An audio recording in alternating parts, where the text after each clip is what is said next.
செய்திகள் தொடர்கின்றன.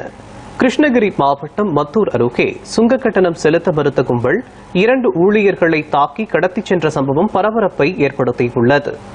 சுங்கச்சாவடி கட்டணம் தொடர்பாக ஏற்பட்ட வாக்குவாதத்தை தொடர்ந்து 30க்கும் மேற்பட்டோர் டோல்கேட்டிற்குள் புகுந்து ஊழியர்கள் ஹரீஷ் மற்றும் உதயகுமார் ஆகியோரை இரும்பு கம்பிகள் கட்டைகளால் தாக்கி பிக்கப் வாகனத்தில் கடத்திச் சென்றனர்.